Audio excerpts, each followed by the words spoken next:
marble floors echoed under Marcus Reid's Italian leather shoes. Handmade. $1,200, but nobody in that office knew that. They saw the hoodie, the jeans, the skin. The realtor's lips curled into something that wasn't quite a smile, more like a warning. "Listen, sweetheart," she said, her voice dripping with condescension, thick enough to choke on. "Maybe you'd be more comfortable looking at properties in a different price range. This neighborhood is not for everyone." Her eyes traveled over him like he was a stain on her expensive blouse. "You could never own this house." Marcus felt the heat rise in his chest. Not anger, not yet. Something colder. Something that had been building for 37 years through every dismissive glance, every locked door, every "we already filled the position." His phone buzzed in his pocket. A notification. His company's stock had just split again. Third time this year. He was worth somewhere north of $800 million. But standing in that pristine office with its fake plants and faker smiles, it was just another black man who didn't belong. And if you think this is where the door closed on Marcus Reid, stay with me, because what he did in the next 4 hours didn't just change his life. It rewrote the entire neighborhood's future. The thing about being underestimated your whole life. You learn to weaponize invisibility. You learn to move in silence. You learn that the sweetest revenge isn't loud. It's paperwork, signatures, wire transfers that clear before people even realize what hit them. Marcus looked at the realtor Corinne. Her name tag said, because of course it did, and smiled. Not the smile he gave investors. Not the one from magazine covers. This was the smile his grandmother taught him. The one that said, "Bless your heart," without moving his lips. "You're absolutely right," he said quietly. "I could never own this house." He turned toward the door, and Corinne's shoulders relaxed. Another time waster filtered out. Another afternoon saved. But Marcus paused at the threshold, sunlight cutting across his face. "I'm going to own the whole damn block."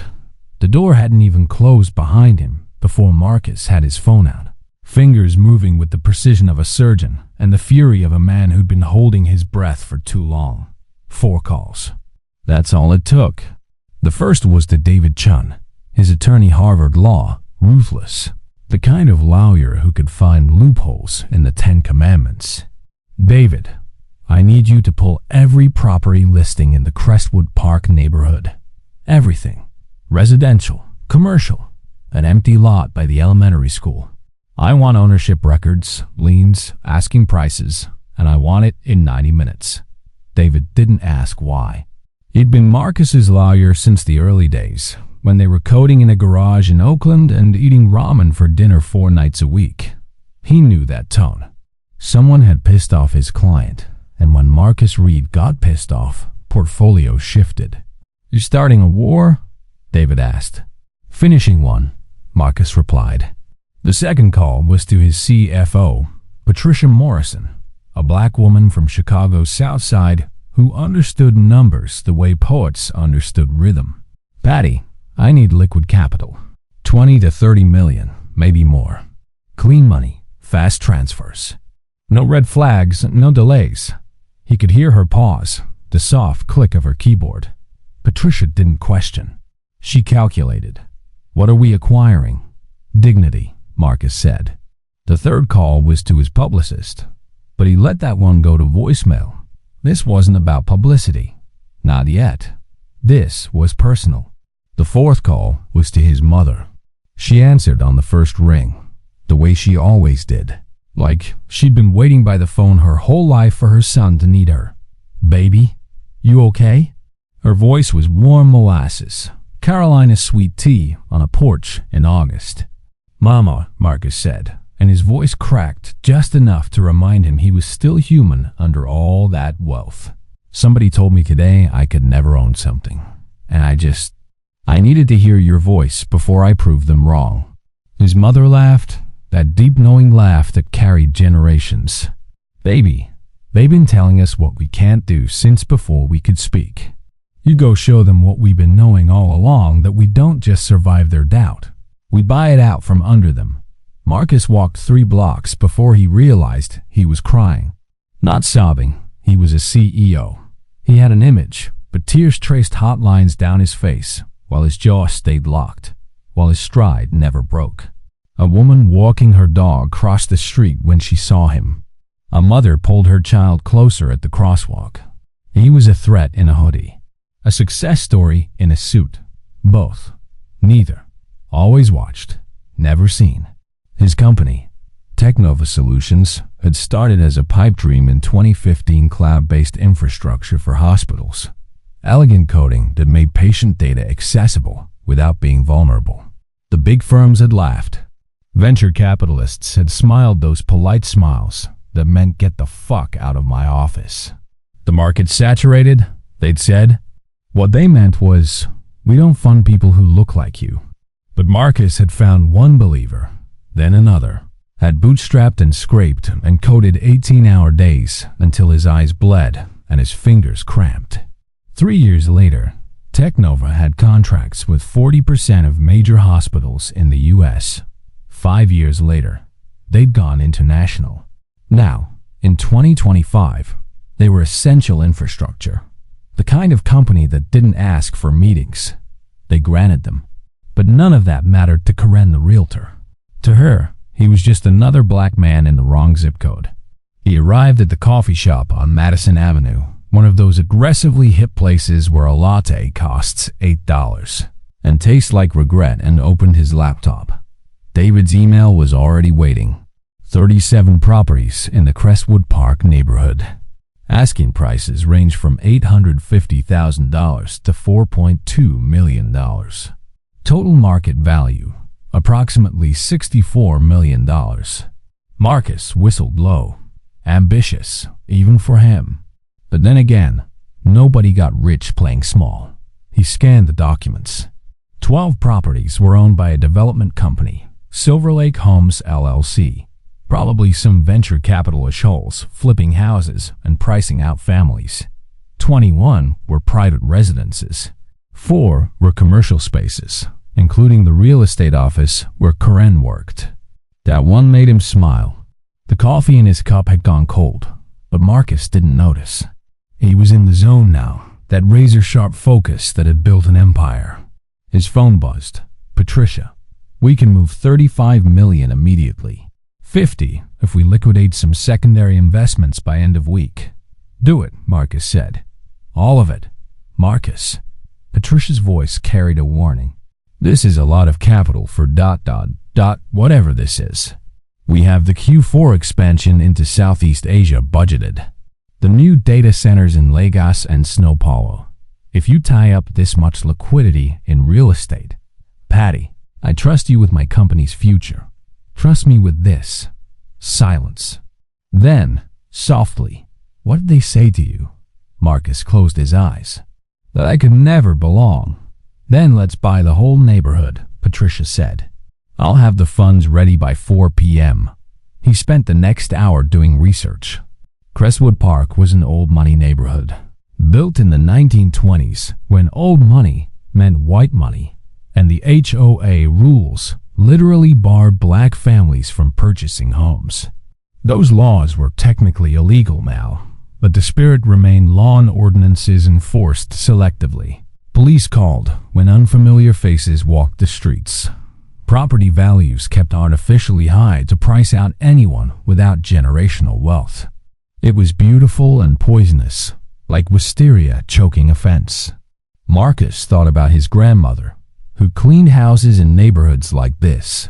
Thought about his father, who'd worked construction building homes he could never afford to live in.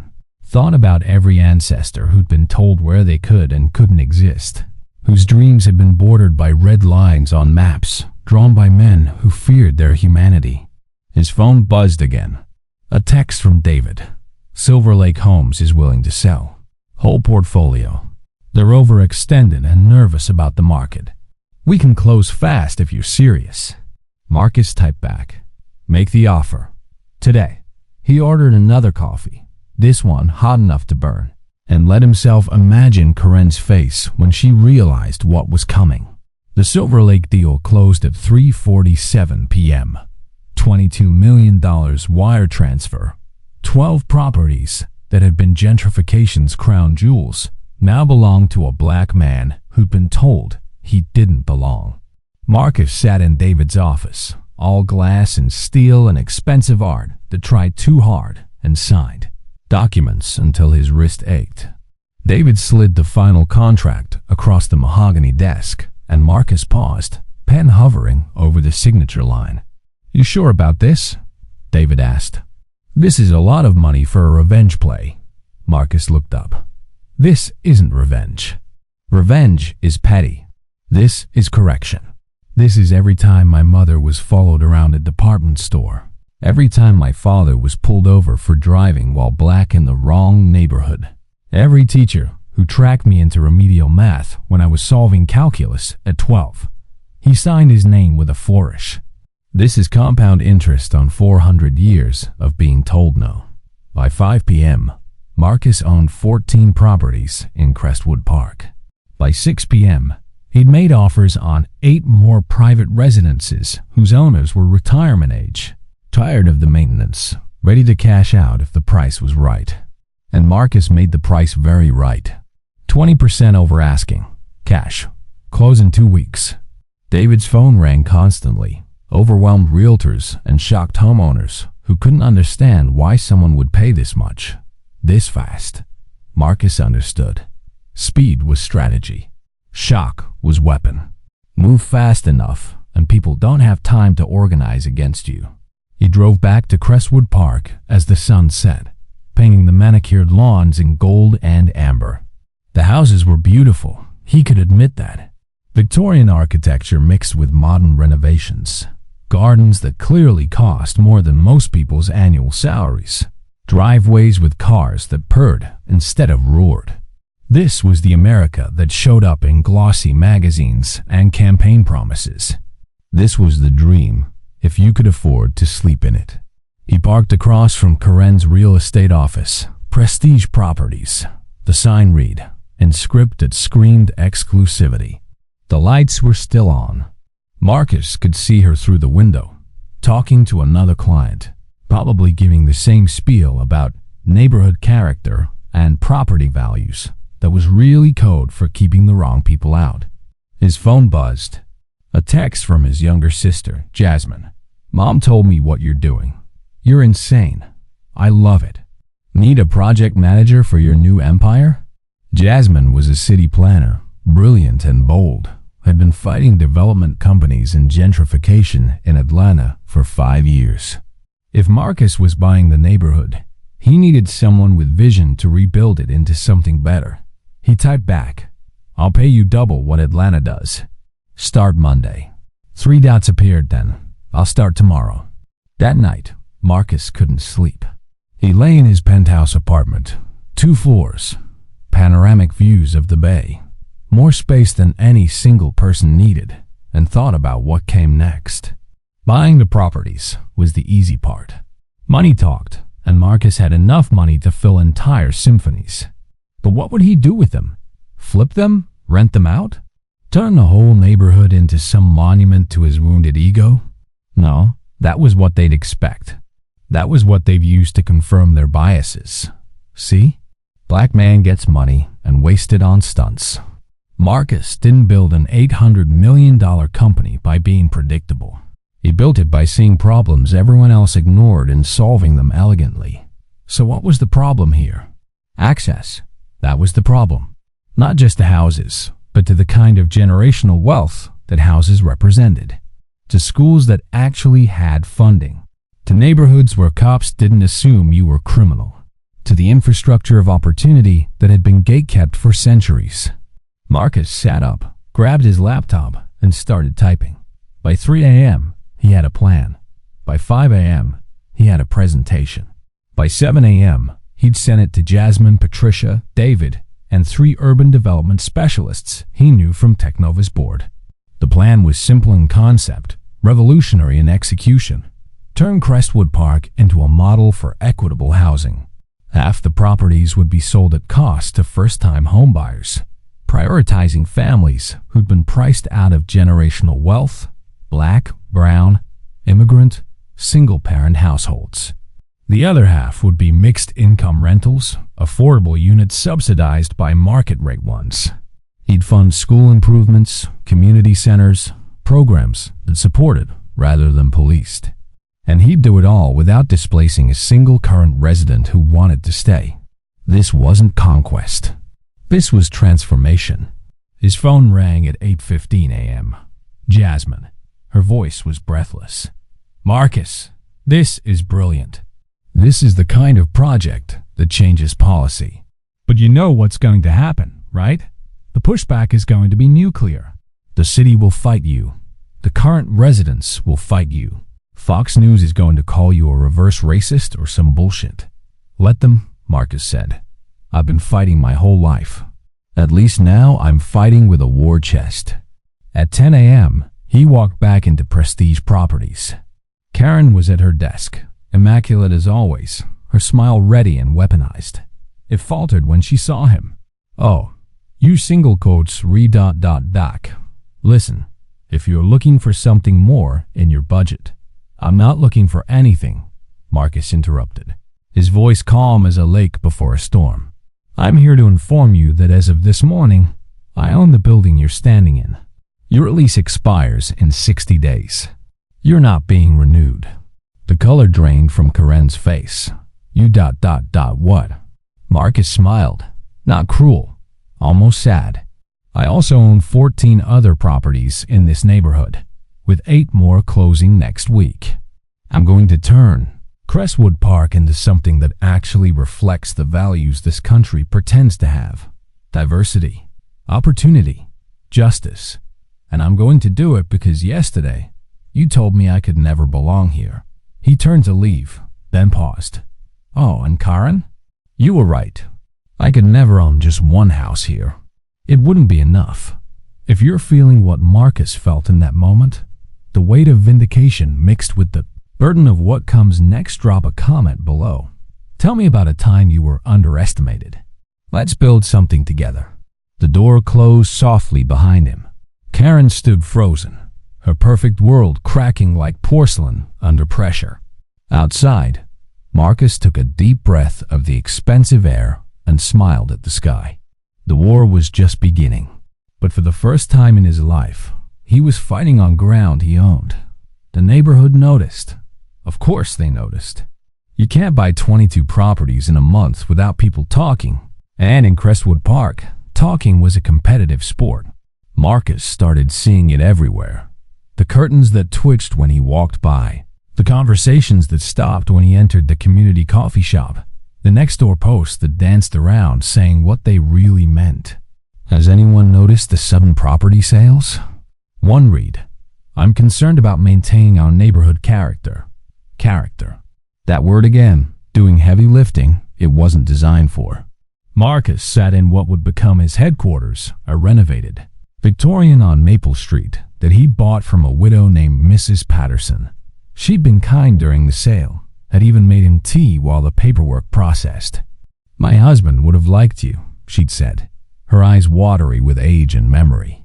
"He always said this neighborhood needed to remember where it came from. We weren't always rich, you know. His grandfather was a coal miner. My grandmother cleaned houses. But that was white poverty, so it's easier to forget." She'd patted his hand. "You do something good here, young man. Shake these people awake." Now that house was his war room, and Jasmine had transformed it into organized chaos. Blueprints covered the dining table. Housing applications stacked on the counter. Her team, 3 urban planners she'd poached from Atlanta, worked from laptops scattered across the living room, their faces illuminated by screens showing zoning laws, demographic data, school district boundaries. This was what revolution looked like in 2025. Spreadsheets and permits and endless patience with bureaucracy. "We've got a problem," Jasmine announced, not looking up from her tablet. "The Crestwood Park HOA is calling an emergency meeting. They're trying to invoke some clause about protecting property values and preventing commercial development. They're going to argue that your plan violates neighborhood covenants." Marcus laughed, sharp and humorless. Those covenants are from 1924. They literally prohibited black and Jewish families from purchasing homes. They're not just outdated, they're illegal. You know that. I know that. But these people have lawyers, Marcus. Expensive ones. And they're scared. Jasmine finally looked up, her face serious. We need to go to that meeting. Face them directly. Let them see you're not some faceless investor. You're a person trying to do right. The meeting was scheduled for Thursday at 7 p.m. in the Crestwood Community Center, a building that Marcus now technically owned, which gave the whole thing a delicious irony. He spent 3 days preparing, working with David to anticipate every legal argument, every emotional appeal, every bad faith question disguised as concern. His PR team wanted him to bring cameras, turn it into a media moment. Marcus refused. This isn't theater, he told them. These are people's homes, their fears. I need to talk to them human to human, not CEO to audience. Thursday arrived with rain, the kind of cold October downpour that made everything gray and uncertain. Marcus dressed carefully, not a suit, which would signal corporate invasion, but not casual either. Dark jeans, a button-down, his grandmother's watch. He wanted to look like what he was, a man who'd earned his success but hadn't forgotten where he came from. The community center was packed. Easily 200 people crammed into a space designed for half that, their faces ranging from curious to hostile. Marcus recognized some of them. The couple from the Victorian 2 doors down who'd crossed the street when they saw him. The man who'd called the cops on him for suspicious activity when he was literally measuring his own property. The woman who'd asked if he was the new gardener. They didn't recognize him without context, without the frame of CEO in their minds. To them, he was still just a black man who didn't belong. The HOA president, a man named Gerald Whitmore, silver hair, expensive watch. The kind of confidence that came from never being told no, called the meeting to order. We're here tonight to discuss the concerning developments in our community. As many of you know, multiple properties have recently been purchased by ... double quotes. He paused, consulting his notes like he didn't know exactly who Marcus was, an outside investor. We have concerns about the direction of these changes and their impact on our neighborhood's character and property values. Marcus stood. The room went quiet. My name is Marcus Reid, he said, his voice carrying without shouting. I'm the outside investor you're talking about, though I should mention I've been living 2 miles from here for 3 years. I'm the founder and CEO of Technova Solutions, and I'm here tonight because I believe Crestwood Park can be something better than what it is. With all due respect, Gerald interrupted, his tone making clear he had none. We didn't ask for your vision of better. This neighborhood has maintained its standards and values for a century. We don't need disruption. You're right, Marcus said calmly. You didn't ask for it. Just like my grandparents didn't ask to be redlined out of neighborhoods like this. Just like my parents didn't ask to be denied mortgage they qualified for because of their skin color. Just like I didn't ask to be treated like a criminal yesterday by a realtor who assumed I couldn't afford to be here. He paused, letting that sink in. But here's what I'm offering anyway. Affordable housing for families who've been priced out of the American dream. Community investment in schools and programs. Economic diversity that actually strengthens property values rather than weakening them. And all of it while respecting current residents who want to stay. A woman in the 3rd row stood, her face flushed with anger. You're going to bring in people who don't fit here. People who don't understand our community. You're going to destroy everything we've built. Marcus met her eyes. Ma'am, with respect, what you've built is a wall. I'm offering a door. This is the moment everything changed. Not because Marcus won the argument that night, but because he chose to show up. To stand in a room full of people who feared him and speak truth anyway. If that resonates with you, hit that follow button. This story is just getting started, and you'll want to see what happens when one man decides to stop asking for permission to exist. The meeting dissolved into chaos after that shouting, accusations. Gerald trying to maintain order while people threw questions at Marcus like weapons. How much was he worth? What were his real intentions? Was this some publicity stunt? Marcus answered every question with patience he didn't feel. His jaw tight, but his voice steady. An hour in, an older black man in the back stood. The room quieted. "My name is Robert Chun," the man said, his voice textured with age and authority. "I've lived in Crestwood Park for 42 years. I was the first non-white homeowner here, back when that still meant something officially rather than just practically. And I want to say something to Mr. Reid." He turned to Marcus. "Thank you.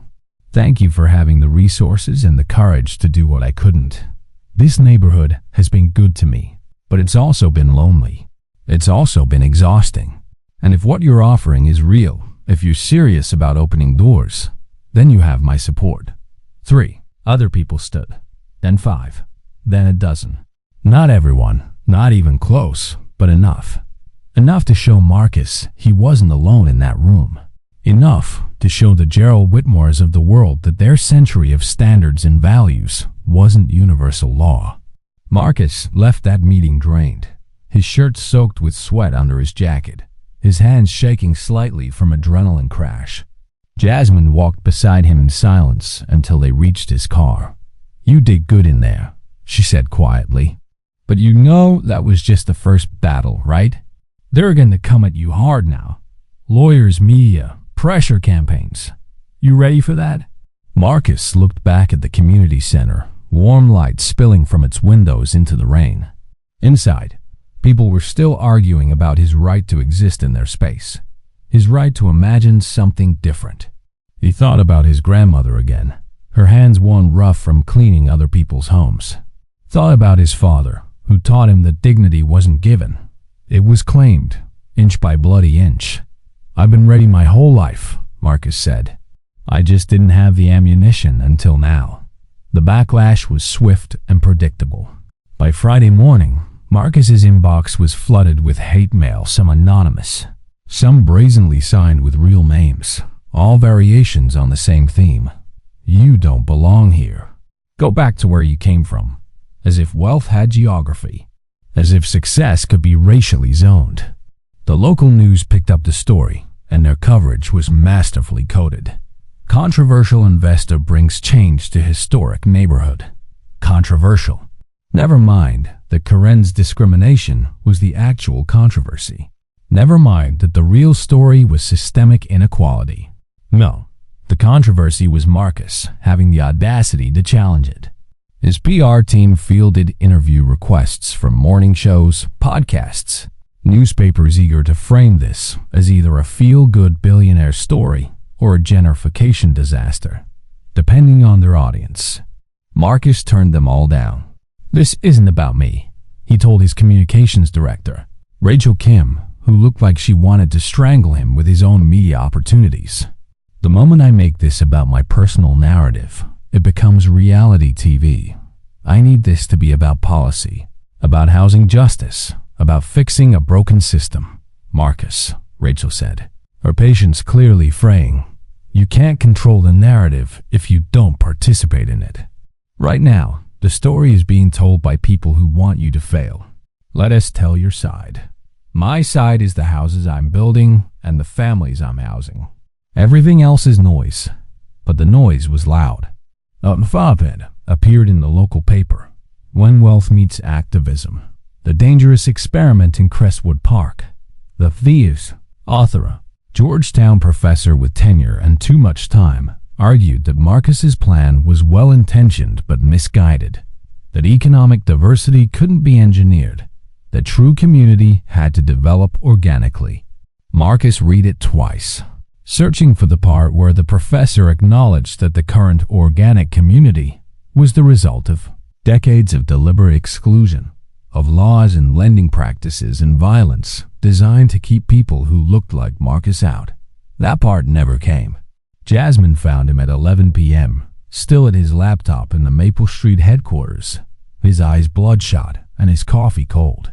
"You need to sleep," she said gently. "This is a marathon, not a sprint." I keep thinking about that professor's article, Marcus admitted. The one saying I'm playing God with people's lives. And maybe he's right. Maybe I am. Who am I to decide what this neighborhood should be? Jasmine pulled up a chair, her expression fierce. You're the man who earned the right to decide by being excellent when excellence wasn't enough, by succeeding when the system was designed for you to fail. You're the man who looked at injustice and said, I can fix this, instead of, that's just how it is. That's who you are. Don't let some tenured academic who's never had to fight for shit make you doubt that. Marcus smiled despite himself. When did my little sister get so wise? I've always been wise. You just started listening when I could threaten to quit and leave you without a project manager. Doubt lingered though, creeping in during the quiet moments. Because the professor had touched on something real, the complexity of change, the risk of good intentions paving roads to hell. What if Marcus got this wrong? What if his model for equitable housing became just another failed experiment? Another example of why things should stay as they are? What if, in trying to open doors, he accidentally burned down the house? These thoughts haunted him as he toured properties with potential buyers. The first family, the Johnsons, a black couple from Oakland with 2 kids and a dream deferred by Bay Area. Housing prices walked through a renovated Craftsman on Oak Street with tears streaming down their faces. We never thought we could afford something like this, Mrs. Johnson whispered, running her hand along the kitchen counter like it might disappear if she blinked. We've been saving for 7 years. Every dollar, every sacrifice. And it was never enough. It's enough now, Marcus said. This house is yours if you want it. At cost. No markup. No games. Just a family getting the home they deserve.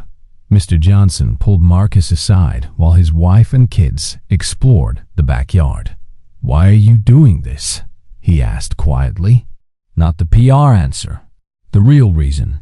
Marcus thought about lying, giving some sanitized version that would sound good in interviews. But something about this man's face, the exhaustion around his eyes, the set of his jaw that came from too many doors slammed shut demanded honesty. Because I'm tired, Marcus admitted. Tired of being the exception that proves the rule. Tired of being the good one, who made it while everyone else who looks like me is left behind. Tired of success that feels like survival.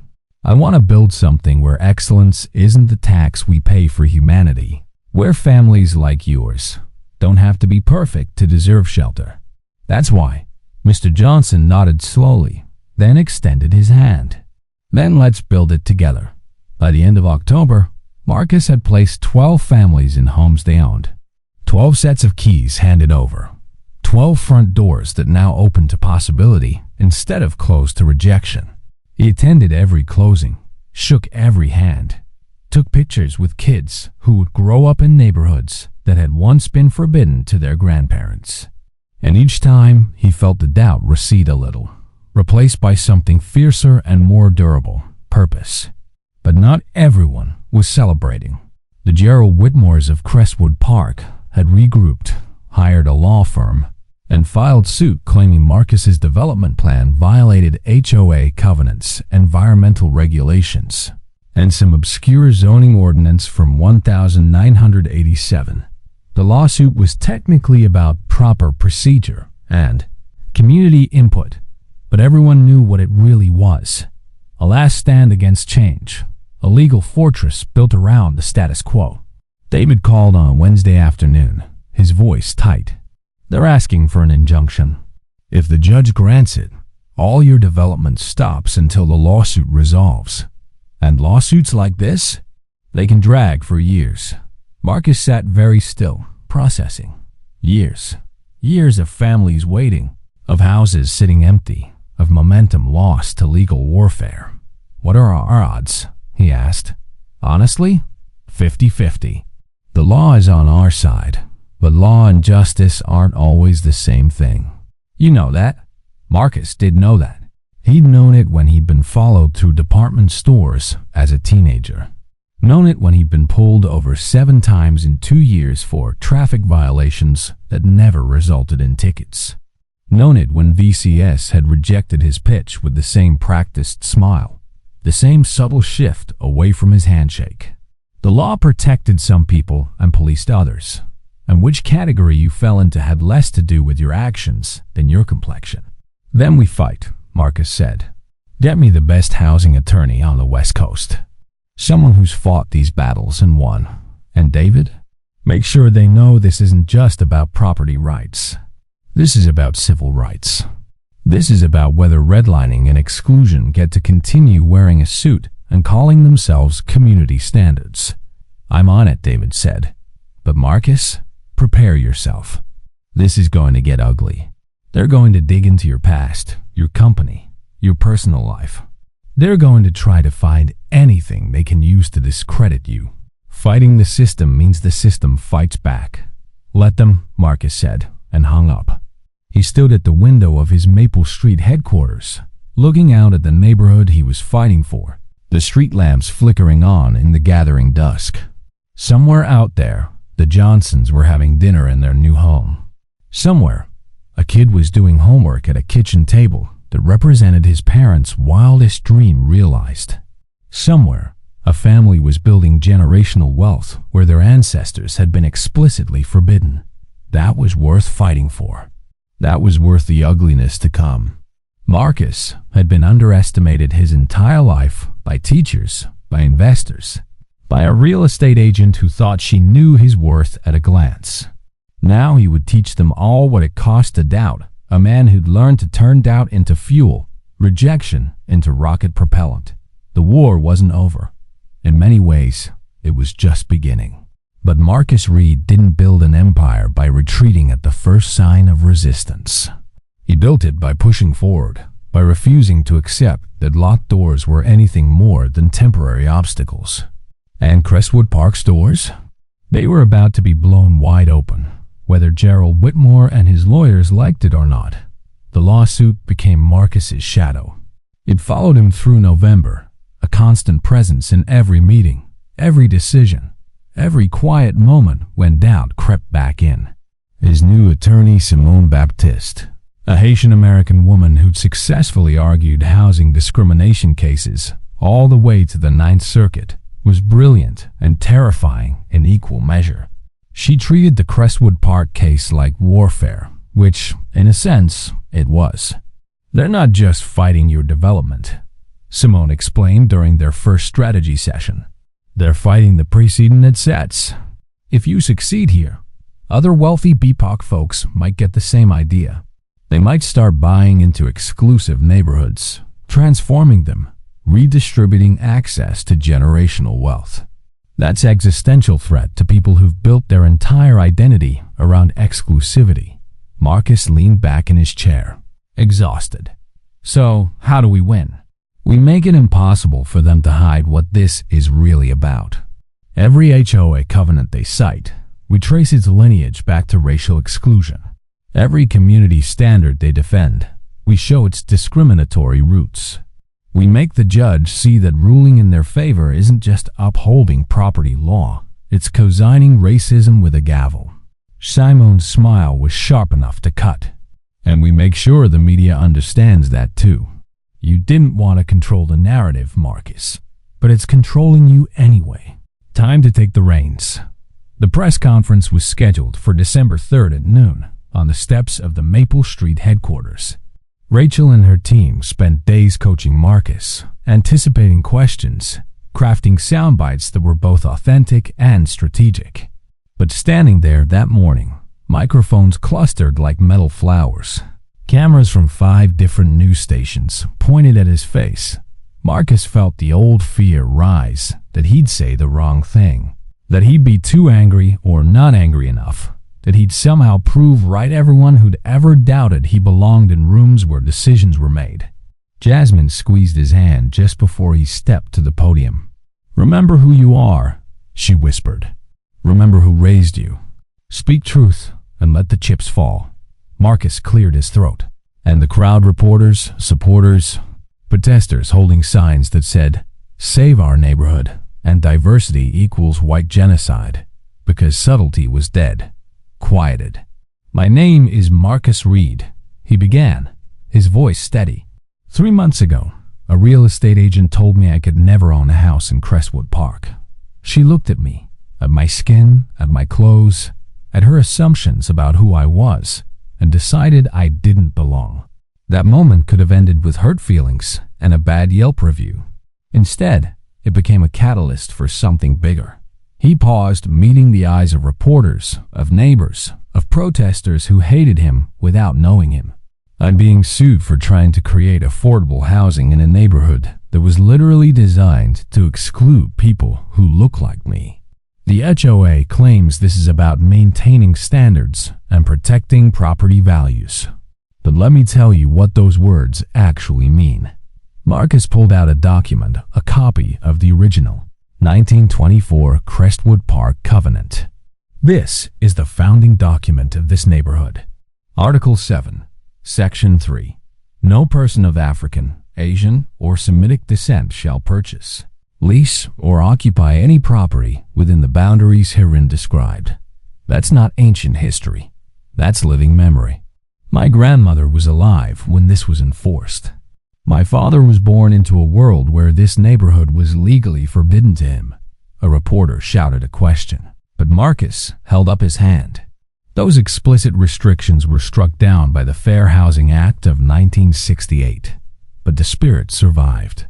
It survived in lending practices that denied mortgage to qualified black families. It survived in property appraisals that valued homes lower when black people owned them. It survived in HOA rules that sound neutral but are enforced selectively. And it survives today in a lawsuit that claims integrating this neighborhood economically and racially violates its character. Marcus's voice rose, passion breaking through his careful control. I am a capitalist. I built a company worth nearly $1 billion by playing the game better than anyone expected a kid from West Oakland to play it. But I'm also black, which means no amount of success makes me exempt from racism. It just gives me resources to fight it differently. So that's what I'm doing. I'm using my wealth to tear down barriers that wealth usually reinforces. I'm creating pathways to homeownership for families who've been systematically excluded. And if that threatens some people's sense of community, then maybe their community was built on a foundation that deserved to crumble. The questions came rapid fire after that. How much had he spent? Was this about revenge? Did he think he was solving racism with real estate? Marcus answered what he could, deflected what he couldn't, and maintained his composure even when a protester screamed that he was destroying American values. Simone stepped in smoothly when things got heated, her legal precision cutting through the noise. The press conference went viral. By that evening, Marcus was trending on Twitter-CRESTWOOD hashtag Black Wealth Matters, hashtag Housing Justice. The responses were predictably polarized. Progressives celebrated him as a hero. Conservatives decried him as a radical. And everyone in between had an opinion about whether billionaires should be solving social problems or whether their existence was the problem. Marcus tried not to read the comments, but late at night, alone in his penthouse, he scrolled through them anyway, each one a tiny cut or bomb. One comment stopped him. My grandfather was denied a house in a neighborhood like this in 1965. Died in 2019 never owning a home. Thank you for this. Even if you fail, thank you for trying. Marcus saved that one, screenshotted it, kept it for the days when the doubt got too heavy. December brought rain and legal motions. Simone filed responses to the HOA's injunction request, each brief a masterwork of legal argumentation and historical receipts. She unearthed documents showing that the HOA had selectively enforced rules for decades, allowing some homeowners to violate covenants while punishing others, a pattern that mysteriously correlated with race. She found testimony from former residents about the subtle and not so subtle discrimination they'd faced. She built a case that was ironclad and damning. But the other side had resources too. They hired expert witnesses, urban planners, who testified that rapid demographic change destabilized communities. Economists who argued that affordable housing decreased property values, despite mountains of evidence to the contrary. Even a sociologist who claimed that Marcus's project was forced integration that violated the organic development of neighborhoods. It was redlining with a PhD, discrimination dressed in academic language. The injunction hearing was set for January 15th. Marcus spent the holidays in anxious preparation. His family's Christmas gathering in Los Angeles, feeling like a dream he was watching through glass. His mother noticed, of course. Mothers always did. She pulled him aside while everyone else argued over spades, led him out to the porch where the night air was cool and eucalyptus scented. "You carrying something heavy, baby," she said. It wasn't a question. Marcus nodded. "What if I'm wrong, Mama? What if I'm so focused on proving a point that I'm not seeing the damage I might cause? What if I'm playing God with people's lives and calling it justice?" His mother was quiet for a long moment, her face illuminated by the porch light, beautiful and weathered like old wood. "Let me tell you something about your grandmother," she finally said. "My mama cleaned houses her whole life. Rich white folks' houses, mostly. Beautiful homes in neighborhoods she could never live in. One day, when I was about 10, I asked her why she kept going back to clean for people who looked down on her. You know what she said?" Marcus shook his head. She said, "Baby girl, I'm not cleaning for them. I'm cleaning for us. Every dollar I make is a brick in a house your children's children will own. They think I'm beneath them, and that's fine. Let them think it. Because while they're looking down on me, I'm building up." His mother took his hand. "You're not playing God, Marcus. You're being the grandchild your grandmother built toward. You're using the brick she laid. Don't let doubt steal that from you. If your ancestors fought battles they never lived to see won, drop a comment. Let's honor the builders who never saw their blueprints realized." Marcus flew back to the Bay Area on New Year's Day, his mother's words a shield against the fear. The city glittered below as his plane descended, lights scattered like promises across the dark. Somewhere down there, the Johnsons were celebrating in their new home. Somewhere, a kid was dreaming in a bedroom that represented his parents' sacrifice and Marcus's intervention. Somewhere, history was bending, just slightly, toward justice. The night before the hearing, Marcus walked through Crestwood Park alone. It was cold, the kind of January chill that cut through expensive coats and reached for bones. He stopped in front of the house where this had all started, Corinne's real estate office, now empty. The for lease sign in the window a small, bitter victory. He thought about that moment 3 months ago, the casual cruelty in her voice when she told him he didn't belong. She'd been wrong, but also right. The old Marcus didn't belong here. The version of himself who'd accepted closed doors as inevitable, who'd learned to make himself smaller to fit spaces that weren't designed for him. That Marcus was gone, burned away by anger and purpose, and the realization that wealth without justice was just comfortable oppression. This Marcus, the one who stood in the cold, refusing to accept that belonging was a gift the powerful could grant or withhold, he belonged everywhere. Not because of his bank account, but because he'd stopped asking permission to exist. Tomorrow, a judge would decide the next chapter. Tomorrow, the law would reveal whether it served justice or simply codified power. Tomorrow, Marcus would learn if his fight had been enough. But tonight, in the cold and the dark, he was enough.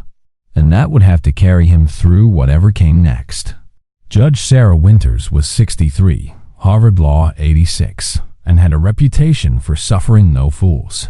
Marcus researched her extensively in the weeks before the hearing, every case she'd presided over. Every ruling looking for patterns that might predict how she'd see his situation. What he found was a judge who valued precedent and precision, who'd ruled for and against discrimination claims based purely on the strength of legal argument. She wasn't an activist judge, but she wasn't a tool of the status quo either. She was, by all accounts, fair. In January 2025, fair felt like a radical position. The courthouse was brutalist architecture from the 70s, all concrete and small windows, designed to intimidate.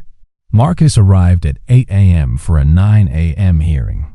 Simone beside him carrying 3 briefcases of documentation. David was there too, along with Patricia, Jasmine, and about 40 supporters' families Marcus had housed. Community organizers, local pastors, and a handful of black business people who understood the broader implications of this case. The other side had supporters too.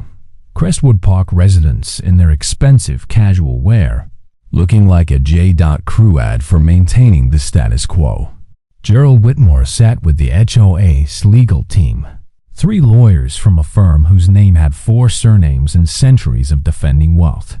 They looked confident. Marcus tried not to let that intimidate him, but confidence was easier to wear when the system historically bent your direction. "All rise," the bailiff announced, and Judge Winters entered, a small woman with steel gray hair and eyes that missed nothing. She settled into her seat, reviewed her notes, and got straight to business. "We're here for the preliminary injunction hearing in the matter of Crestwood Park HOA versus Reid Development LLC. Counsel, let's begin." The HOA's lead attorney, a man named Charles Brennan, who looked like he'd been born in a suit, stood. "Your Honor, this case is straightforward. Mr. Reid purchased multiple properties with the stated intention of fundamentally altering the character of Crestwood Park through rapid, large-scale development that violates existing HOA covenants and established community standards. We're not asking the court to stop his ownership. Property rights are sacrosanct. We're asking for a temporary injunction to pause development until proper procedures are followed and community input is genuinely solicited." Brennan spoke for 20 minutes, his argument polished and seemingly reasonable. He cited zoning laws, environmental review requirements, the HOA's right to self-governance. He even had the audacity to claim this wasn't about race. Mr. Reid's identity is irrelevant to the legal questions at hand. As if identity was ever irrelevant. As if the law existed in a vacuum separate from the people it impacted. Then it was Simone's turn. She stood slowly, deliberately, and Marcus could feel the energy shift in the room. "Your Honor," she began, her voice quiet but commanding. "Opposing counsel is correct that this case is straightforward, but not for the reasons he claims. This is a case about whether a historically discriminatory institution, the Crestwood Park HOA, can use facially neutral language to continue its legacy of exclusion. Let me be crystal clear. This is about race. It's about class. It's about who gets to access the American dream and who gets that dream deferred indefinitely." Simone walked to the evidence table and picked up a stack of documents. These are the original Crestwood Park covenants from 1924. Explicitly racist. Explicitly exclusionary. The kind of documents we like to think are historical curiosities now. Embarrassing relics we've moved past. She paused. But have we? Let's trace the lineage. When these explicitly racist covenants became unenforceable after the Fair Housing Act, what happened? Did Crestwood Park integrate? No. The HOA simply revised its rules. New language, same result. Architectural standards that happened to reject renovation styles common in immigrant and black communities. Community input processes that systematically excluded non-white voices. Property value protection that really meant demographic protection. Judge Winters leaned forward, interested. "Counselor, those are serious allegations. Can you substantiate them?" "I can, Your Honor." Simone proceeded to present evidence that was devastating statistical analysis of HOA decisions over 30 years. Testimony from former residents about discriminatory enforcement, internal emails and meeting minutes that revealed the HOA's true concerns about Marcus's development. One email from Gerald Whitmore himself was particularly damning. "If we allow Reid to proceed unchecked, we'll wake up in a neighborhood that doesn't reflect our values. We need to stop this before the demographic shifts become irreversible." The courtroom reacted gasps from supporters. shifting discomfort from the HOA contingent. Gerald's face went red, then pale. Brennan objected, claiming the email was taken out of context, but the damage was done. Context couldn't save words like demographic shifts from meaning exactly what everyone knew they meant. Marcus watched Judge Winter's face carefully. She betrayed nothing, but he saw her make notes, saw the slight tightening around her eyes when particularly egregious evidence was presented. The hearing stretched past noon, past 2 p.m., both sides presenting witnesses and counter-witnesses. An economist testified that Marcus's model would stabilize rather than harm property values. An urban planner explained how economic integration strengthened communities. A historian provided context about redlining's legacy in the Bay Area. The HOA countered with their own experts, but their arguments felt increasingly hollow as Simone systematically dismantled them. By 4 p.m., everyone was exhausted. Judge Winters called a 15-minute recess, and Marcus stepped outside for air. The January sun was setting early, painting the courthouse in orange and pink that felt too beautiful for the ugliness inside. Jasmine found him leaning against the building, eyes closed. "How you think it's going?" she asked. "Honestly, I have no idea. Simone's brilliant, but I don't know if brilliance is enough when the system is this entrenched." "It has to be enough," Jasmine said fiercely. "Because if it's not, what the hell are any of us fighting for?" When they reconvened, Judge Winters looked tired. She addressed the courtroom directly. "I've heard compelling arguments from both sides today. This case touches on fundamental questions about property rights, community governance, and the continuing legacy of discriminatory housing practices in America. It deserves careful consideration, not a rushed decision from the bench." She paused. "That said, I'm prepared to rule on the injunction request." The room held its collective breath. Marcus felt Simone's hand briefly touch his shoulder, reassurance or preparation. He couldn't tell. The auto was veiled to demonstrate that Mr. Reid's development poses immediate irreparable harm that would justify an injunction, Judge Winters said. "The concerns raised, while worth examining in a full trial, are speculative regarding harm and, frankly, tainted by what appears to be discriminatory intent. The court finds that the balance of harms weighs in favor of allowing the development to proceed." She looked directly at the HOA's table. "However, this ruling is not a blank check. Mr. Reid's development must comply with all applicable laws, and this court will be watching to ensure that happens." She banged her gavel. "Injunction denied. We'll set a schedule for full trial, but development may proceed in the interim. Court is adjourned." The courtroom erupted. Supporters cheered. All members looked shell-shocked. Gerald Whitmore stood abruptly and left, his lawyers scrambling after him. Marcus sat very still, not quite believing what he'd heard. They'd won. Not the war that would take the full trial, but this battle. This crucial make-or-break battle. Simone turned to him, her smile wide and genuine. "We did it." "You did it. We're not done," Marcus reminded her. But he was smiling too. Couldn't help it. "No, but we're winning. And that's something." Outside, the media was waiting. Cameras and questions. Marcus gave a brief statement, gracious, measured, emphasizing that this wasn't about victory over neighbors, but about justice and access. Rachel would be proud. But what he really wanted to say, what he would have said if cameras weren't rolling, was simpler. "You tried to stop me from existing in your space, and you failed. Now watch me build something beautiful despite your fear." That night, Marcus gathered his team at the Maple Street headquarters.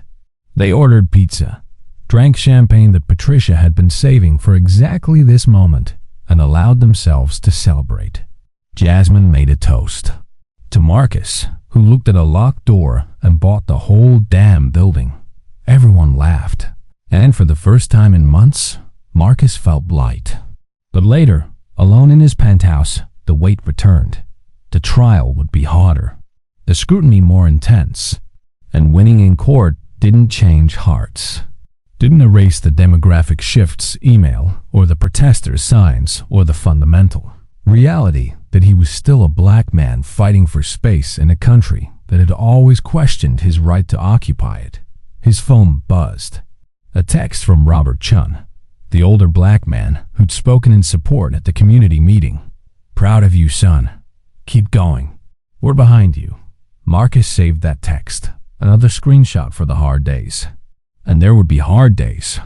But tonight, he'd take the win. Tonight, he'd let himself believe that justice, however imperfect and incomplete, was still possible. Tomorrow, the fight would continue. But tonight, he'd won. And that was enough. Winning the injunction hearing bought Marcus time, but it also escalated the war. By late January, the conflict over Crestwood Park had become national news, a flashpoint in the broader conversation about wealth inequality, racial justice, and whose vision of America would prevail. Fox News ran segments about forced integration and property rights under attack. MSNBC countered with stories about redlining's legacy and the audacity of black wealth. Everyone had an opinion. Nobody seemed interested in nuance. Marcus tried to ignore the media circus and focus on the work. By February, 15 families had moved into Crestwood Park homes, and construction had begun on the mixed-income rental properties. Jasmine's team worked miracles navigating permitting processes, coordinating contractors, managing community relations with diplomacy that Marcus couldn't muster after months of fighting. The neighborhood was physically transforming. Houses being renovated, landscaping improved, playgrounds updated. It looked like progress, but progress had a price. Marcus started receiving death threats, vague at first, then specific. Someone spray-painted N******, a go home on the Maple Street headquarters. A brick came through the window of one of the new homeowners, the Johnsons, with a note. "This is what you get for ruining our neighborhood." Mrs. Johnson called Marcus at 2 a.m., her voice shaking. "Maybe we made a mistake. Maybe we don't belong here after all." Marcus drove to their house immediately, found them sitting in their kitchen with the lights off, glass scattered across the floor, their kids asleep upstairs, unaware that hate had literally crashed through their window. "You belong here," Marcus said firmly. "You belong everywhere, and I will personally ensure you're safe. New security system, cameras, whatever you need. This is your home, and nobody gets to tell you otherwise." Mr. Johnson met his eyes. "Is it worth it? All this fighting? Maybe some battles can't be won." Marcus thought about his grandmother cleaning houses in neighborhoods she'd never live in, about his father working construction on homes he couldn't afford, about every ancestor who'd fought battles they never lived to see won. "Every battle that's worth fighting looks unwinnable until it's won," he said. "We keep going, not because it's easy, but because stopping means they were right about us, and they've never been right about us." He arranged for private security for all the families in his development, an expense that made Patricia wince, but Marcus considered non-negotiable. If people wanted to fight progress, they'd have to go through professionals first. The security presence itself became controversial. Conservative media claimed Marcus was militarizing the neighborhood. Progressive media worried about the optics of black homeowners needing armed guards. Marcus stopped reading the coverage. There was no winning the PR war when the actual war was for people's safety and dignity. The full trial was scheduled for May. In the meantime, life continued in its strange duality, Marcus splitting time between CEO responsibilities at Technova and Battlefield General in Crestwood Park. His company was launching a new product in Southeast Asia, negotiations that required his attention and diplomatic skills. But his heart was in the houses and the families, in the slow work of transformation that happened one moved-in box at a time. In March, something unexpected happened. A coalition of Crestwood Park residents led by Robert Chun, and including some white homeowners, who'd been quietly supportive, formed Neighbors for Justice. They held a press conference denouncing the HOAS lawsuit the harassment of new residents, and the resistance to change. "This is our neighborhood too," Robert said into the microphones, "and we want it to reflect the values we actually believe in, not the ones we inherited from 1924. It wasn't a majority of residents, probably not even a quarter, but it was something, a crack in the monolith, proof that transformation was possible, not just in property values, but in hearts." Marcus watched the press conference from his office, tears surprising him. For months, he'd felt like he was fighting alone despite his team, like he was imposing his vision on unwilling subjects. Seeing residents choose justice over comfort gave him hope that maybe, just maybe, community could be built rather than inherited. But hope was fragile. In April, the HOA escalated. They filed additional motions, sought to depose Marcus about his finances and intentions, tried to subpoena internal Technova documents claiming they were relevant to his pattern of corporate aggression. It was harassment disguised as legal discovery, an attempt to make the cost of fighting higher than the reward. Simone batted away most of it, but the distraction was real, the exhaustion accumulating. If you're still here after all this, after the courtroom battles and death, threats, and the exhausting grind of fighting for what's right, hit that subscribe button, because this story gets harder before it gets better, and you'll want to see how it ends. Marcus's board at Technova started expressing concerns. Not openly, they were too diplomatic for that, but in subtle ways. Questions about his divided focus. Suggestions that perhaps he should delegate more of the Crestwood Park project. A board member named Richard Thornton pulled him aside after a quarterly meeting. "Marcus, I say this as a friend. You're risking your reputation and the company's stability for a real estate project that, frankly, could be handled by professionals. Is it worth it?" Marcus stared at him. This white man who'd made his fortune in tech during the 90s boom, when capital flowed to people who looked like him without question, who'd never had to fight for his right to exist in rooms where decisions were made. "Richard, I built this company in spaces that told me I didn't belong, in meetings where I was the only black face, in boardrooms where people assumed I was there to serve coffee, not make decisions. I've been fighting my whole professional life just to be taken seriously. So yes, fighting for families to have homes in neighborhoods that were designed to exclude them, that's worth it. And if this board thinks it isn't, then maybe I'm on the wrong board." Richard backed down, but Marcus knew the conversation would have consequences. You didn't challenge the board's judgment without political cost. But he was tired of performing palatability, tired of being the good black CEO who knew his place and didn't rock boats. He'd spent 37 years navigating white comfort. Let them navigate his truth for once. By late April, Marcus was running on 4 hours of sleep a night, coffee, and stubbornness. He'd lost 15 pounds he didn't have to lose. His suits hanging looser, his face gone in photographs. Jasmine staged an intervention. "You're burning out," she said bluntly. "And if you collapse, this whole project collapses. Take a break. 24 hours? Sleep. Eat something that isn't delivered. Remember, you're human." Marcus wanted to argue, but he was too tired. He went back to his penthouse and slept for 14 hours straight, dreamless and heavy. When he woke, his phone had 63 notifications.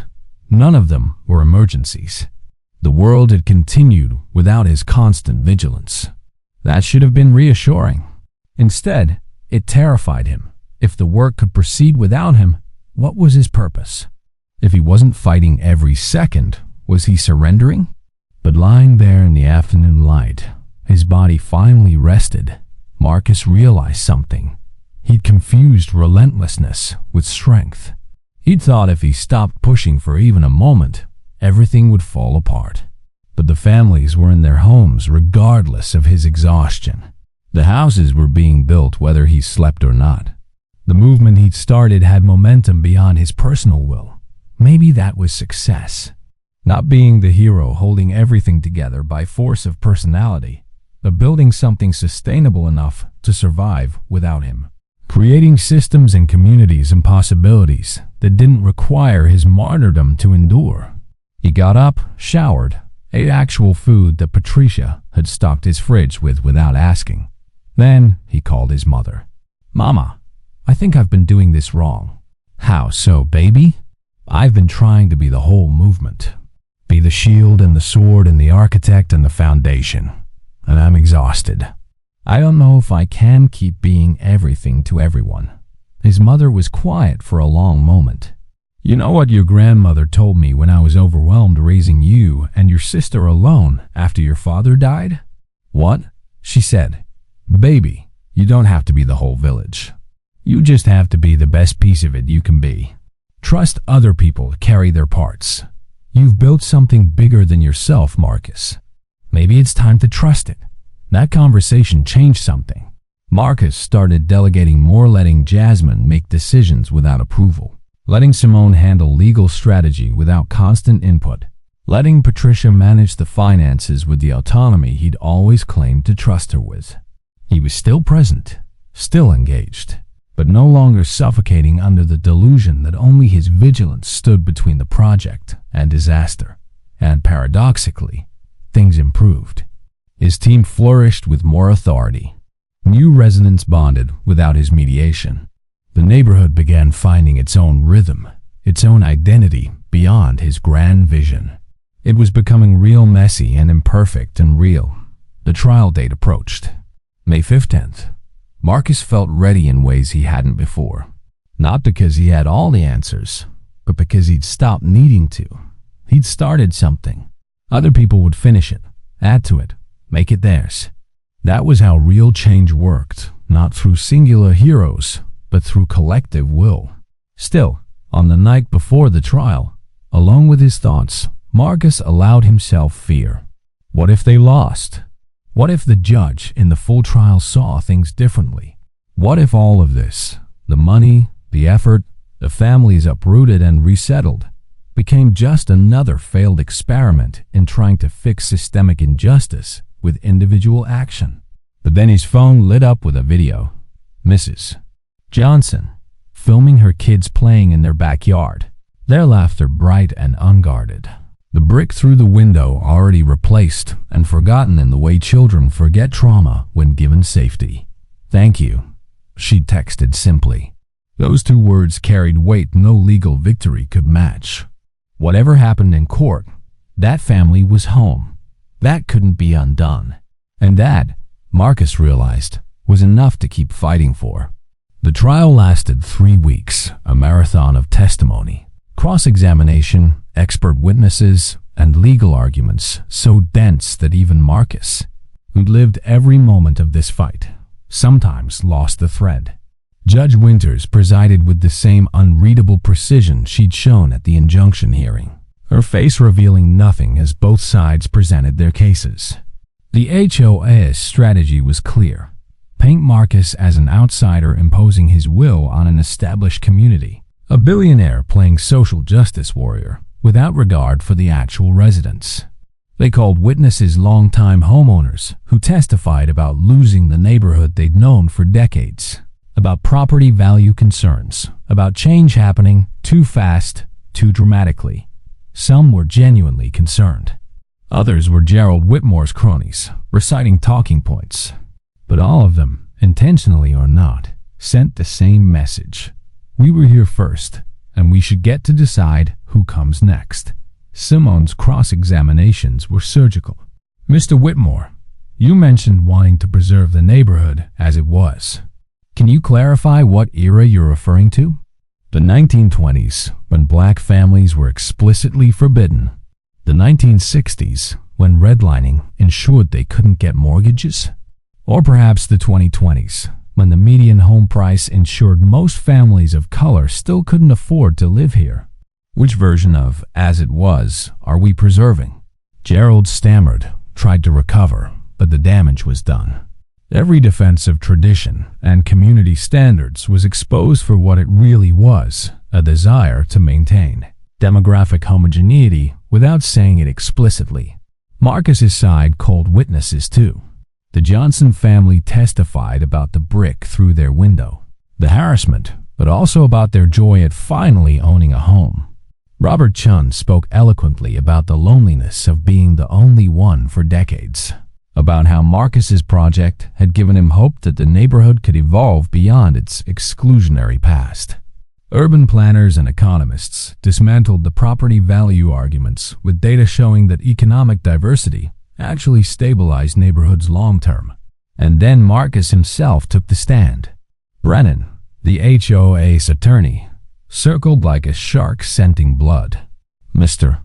Reid, isn't it true that you purchased these properties not out of genuine concern for housing justice, but because a realtor hurt your feelings? Isn't this just an expensive temper tantrum disguised as activism?" The courtroom went silent. Simone half rose to object, but Marcus touched her arm. He wanted to answer this.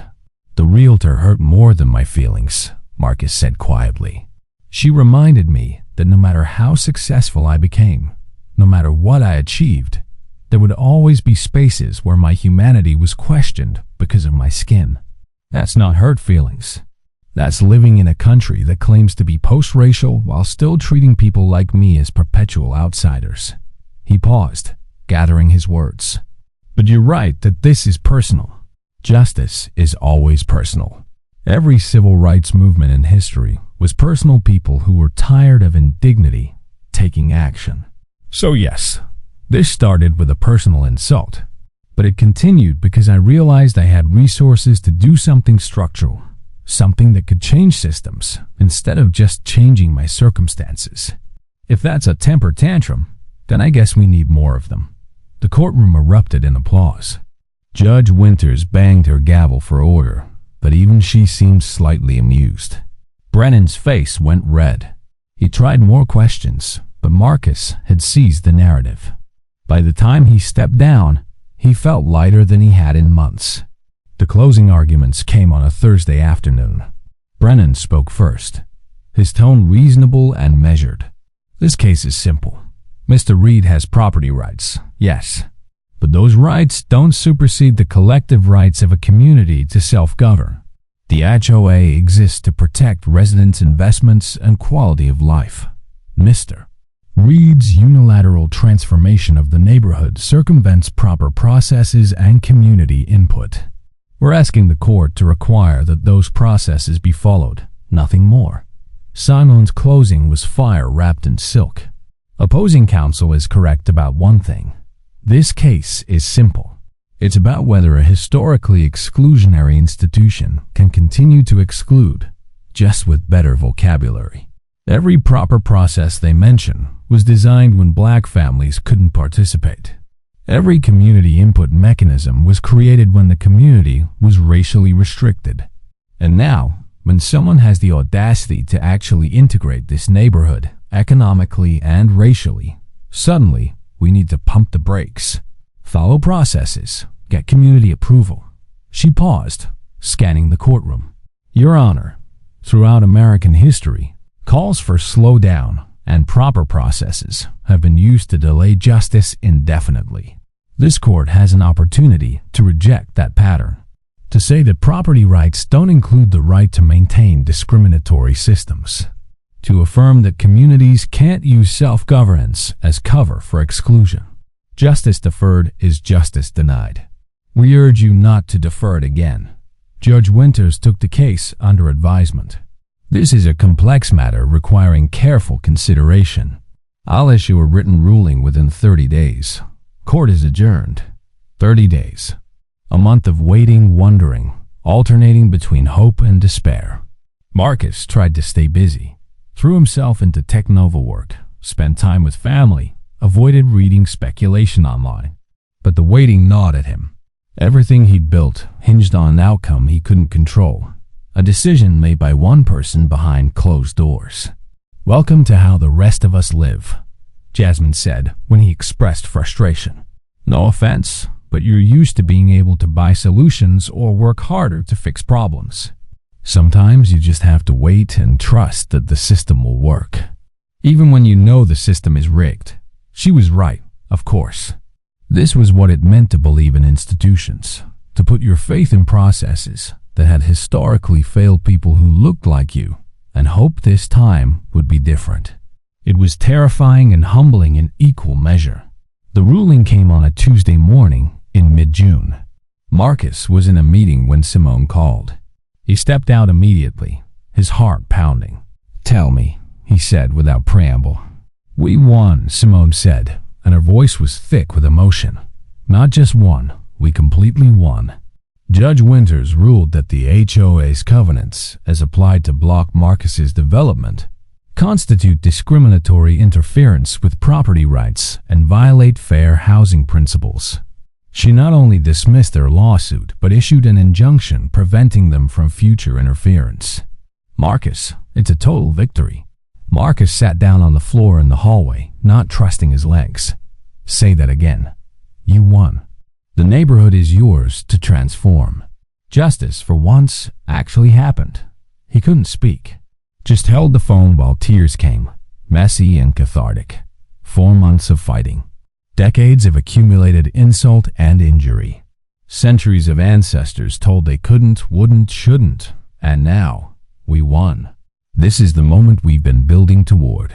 If you've made it this far in the story, if you felt every setback and celebrated every small victory, leave a comment.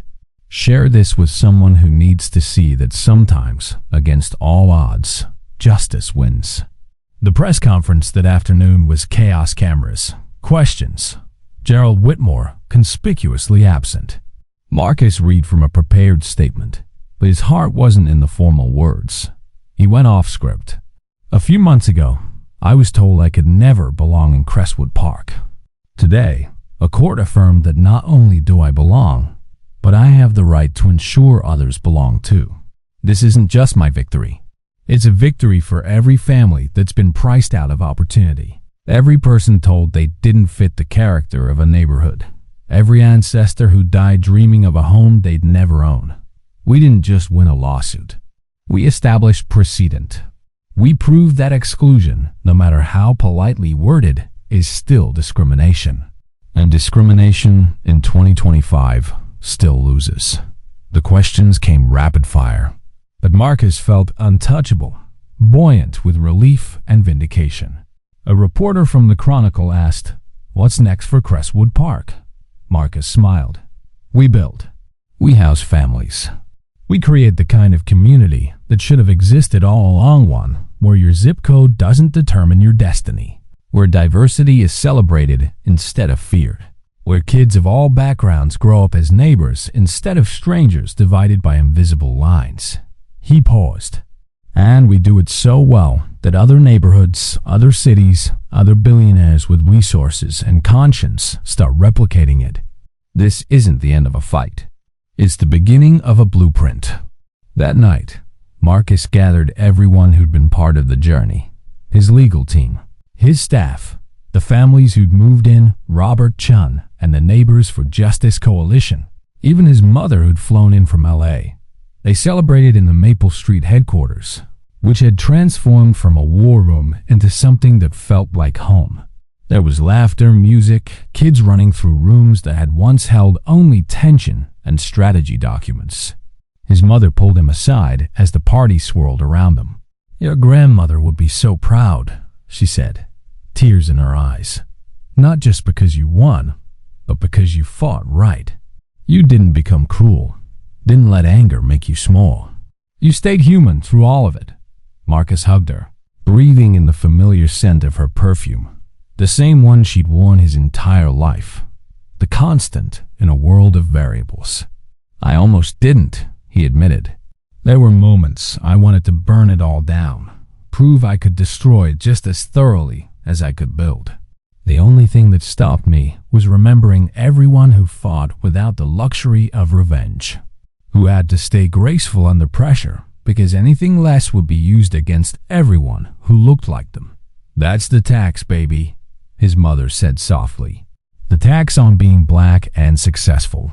You have to be twice as good, twice as careful, twice as conscious of how your actions reflect on others. It's not fair. It's exhausting. But you carried it well." The party continued late into the night, and Marcus found himself on the back porch with Robert Chun, both of them nursing drinks and watching the neighborhood lights twinkle in the darkness. "You changed this place," Robert said. "In 4 months, you did what I couldn't do in 42 years. "You were the foundation," Marcus replied. "The first one through the wall always gets bloodied. I just had resources to widen the door you'd already cracked open." Robert was quiet for a moment. "What happens now? To you, I mean? You going to stay involved, or was this a project you'll hand off now that it's won?" Marcus had been asking himself the same question. Technova needed him. The board had been patient, but patience had limits. He couldn't be a full-time developer and a full-time CEO indefinitely. But the thought of walking away from Crestwood Park, of treating it as a finished project rather than a living, evolving community, felt wrong. "I'm going to build a trust," Marcus said, the decision crystallizing as he spoke. "A community land trust that puts ownership and decision-making in the hands of residents. I'll fund it, provide resources, but they'll govern it. This neighborhood belongs to the people living in it, not to me.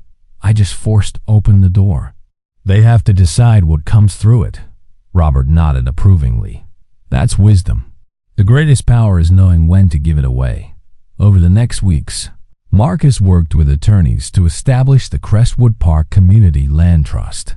He transferred ownership of the properties not yet sold to families, ensuring they'd remain affordable in perpetuity. He set up an endowment to fund community programs, scholarship funds for kids, small business grants for residents. By August, the structure was complete, a self-sustaining ecosystem designed to prevent the very gentrification that Marcus's wealth could have caused. The irony wasn't lost on him. He'd used capitalist resources to build something fundamentally anti-capitalist, a model that prioritized use value over exchange value, community stability over profit maximization. His board at Technova was baffled. Patricia was supportive, but concerned. "You've put almost $60 million into this project," she pointed out. "That's not a rounding error, Marcus. That's a significant percentage of your liquid wealth." "I know," Marcus said. "But what's the point of wealth if it just insulates you from the problems everyone else faces?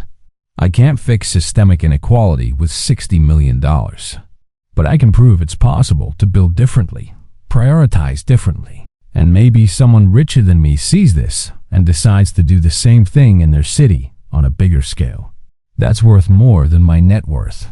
By September, Crestwood Park looked and felt like a different neighborhood. The demographics had shifted, still majority white, but now with Black, Latino, Asian, and immigrant families integrated throughout. The schools had improved with new funding and parent involvement. Crime actually decreased, despite the racist predictions that diversity would bring danger. Property values rose, ironically proving that the HOA's fears were economically as well as morally wrong. But the transformation went deeper than statistics. Marcus saw it in small moments. Kids of different backgrounds playing basketball together at the new community court. The Vietnamese family on Oak Street hosting a block party where everyone showed up. The gradual defrosting of longtime residents who'd been skeptical, but were slowly realizing the sky hadn't fallen. Their lives hadn't been destroyed by their new neighbors. Change was glacial and revolutionary, at once slow enough that people adapted, fast enough that within a year, the neighborhood was unrecognizable as the exclusive enclave it had been. The national impact was harder to measure, but impossible to ignore. Think pieces proliferated.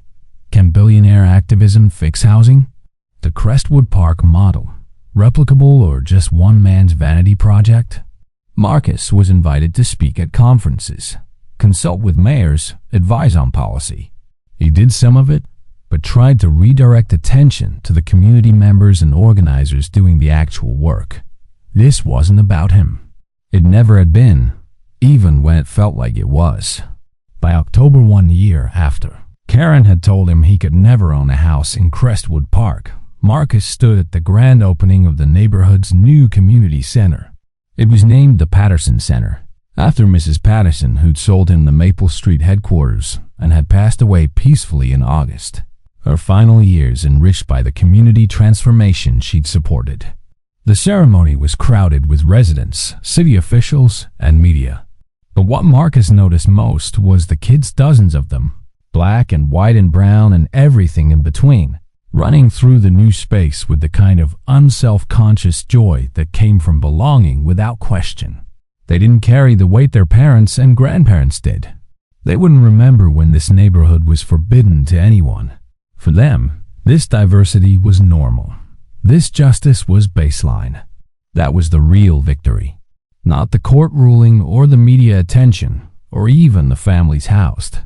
The real victory was those kids, growing up in a world slightly less broken than the one Marcus had inherited.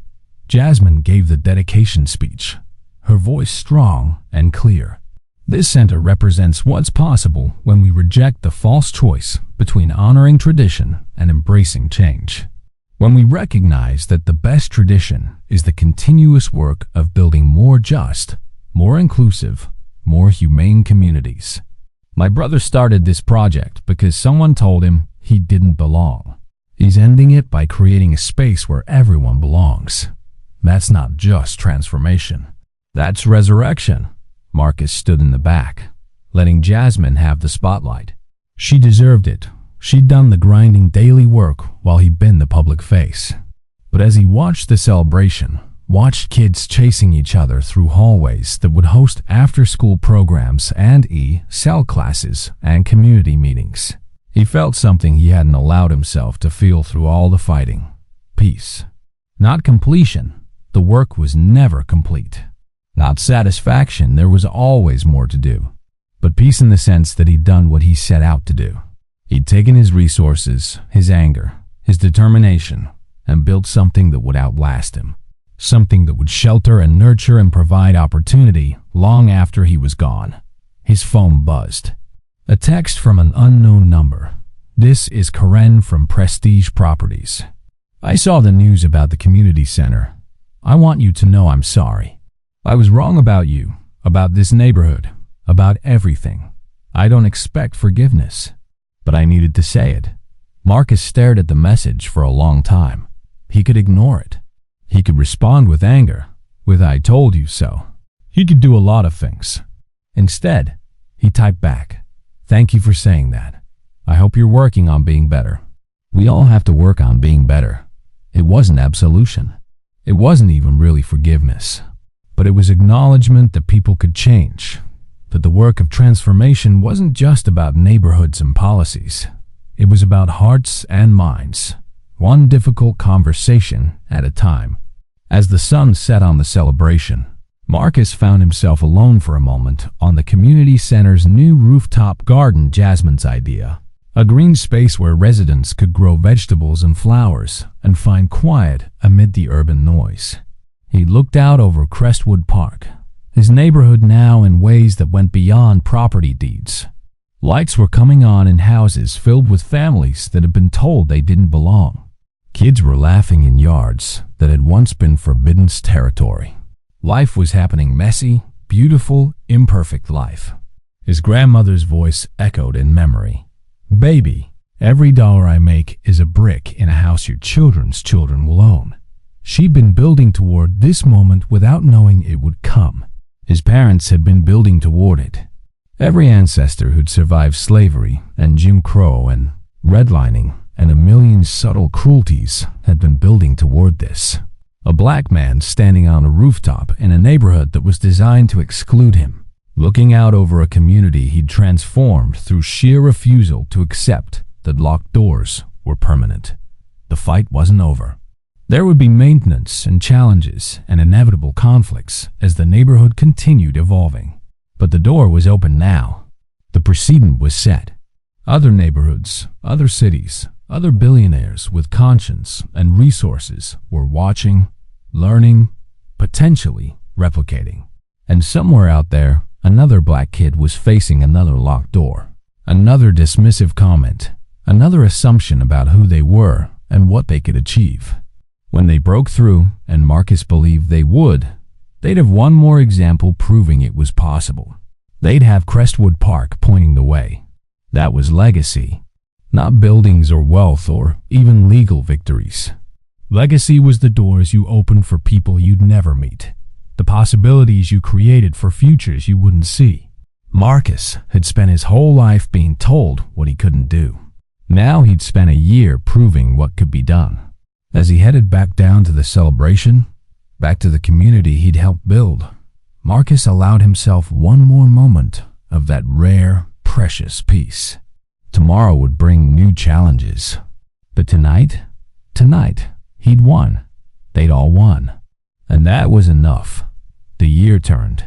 Winter came and went, and Marcus watched Crestwood Park settle into itself. Not the idealized vision he'd initially imagined, but something better because it was real. Conflicts arose. Noise complaints. Disagreements over community rules. The inevitable friction of people from different backgrounds learning to coexist. But they were human problems, not systemic ones. People arguing about parking wasn't racism. It was just people being people. By March of 2026, Marcus had stepped back significantly from day-to-day involvement. The Community Land Trust Board, 11 residents elected by their neighbors, governed the properties. Jasmine stayed on as a consultant, but she'd returned to Atlanta to work on replicating the model there. Patricia had forgiven the $60 million investment once she saw the media value it brought. Technova, the company's stock, had actually risen as Marcus's profile as a conscious billionaire attracted socially minded investors. But the real measure of success came in replication. By spring, 3 other wealthy black entrepreneurs had reached out to Marcus about starting similar projects in their cities. A Latina tech founder in Austin wanted to apply the model to her childhood neighborhood. A coalition of black churches in Detroit was exploring community land trusts as a tool against gentrification. The blueprint Marcus had stumbled toward through anger and determination was becoming a movement. He spoke at a housing justice conference in Chicago that April, his first major public speech since the Patterson Center opening. The audience was packed activists, policymakers, academics, people who'd been fighting housing inequality since before Marcus was born.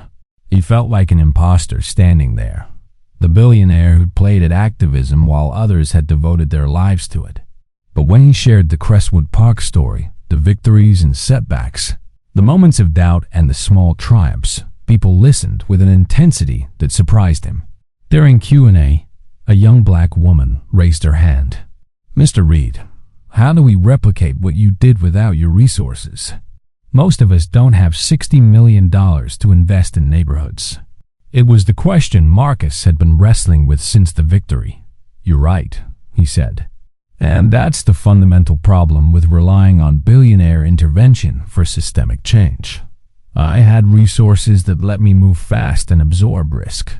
But the model itself, the community land trust structure, the mixed income approach, the focus on resident governance, that's replicable at different scales." He paused, gathering his thoughts. "What I had was capital. What you have is organizing power, community trust, local knowledge. Partner with philanthropies, apply for grants, lobby your city government for supportive zoning. It'll be slower and harder. But the core principle, the community should control their own housing destiny, doesn't require a billionaire. It just requires commitment." After the panel, a middle-aged white man approached him. "Mr. Reid, I'm a developer. Conventional developer. I've built market-rate housing for 20 years. Your project made me realize I've been part of the problem. I want to do better, but I don't know how to make the economics work if I'm prioritizing affordability over profit."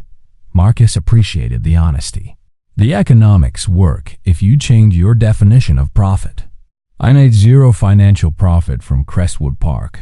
I probably never will. But I profited in ways that matter more. Satisfaction, legacy. Knowing my wealth did something besides accumulate. That's the shift. Stop asking, how much can I extract?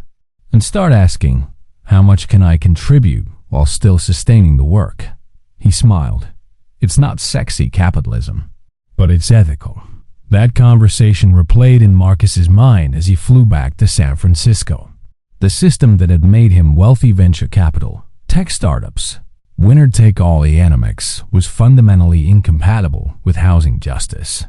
You couldn't disrupt inequality while participating in the structures that created it. Or maybe you could, but only by holding the contradiction consciously, by using the master's tools while acknowledging they'd never truly dismantled the master's house. It was messy philosophy. But Marcus had learned that transformation was always messy, always compromised, always incomplete. Purity was the enemy of progress. Better to do imperfect good than wait for perfect solutions that never came. By summer, the Technova board was pressuring Marcus about succession planning. He was 42, still young for a CEO, but they wanted contingencies. The unspoken concern was clear. What if he got distracted by more side projects? What if his focus on social justice compromised the company's competitive edge? Marcus heard what they weren't saying. What if you care too much about the wrong things? He called a special board meeting in July. I want to talk about Technova's future, he began, and my role in it. You're concerned I'm divided. You're right to be.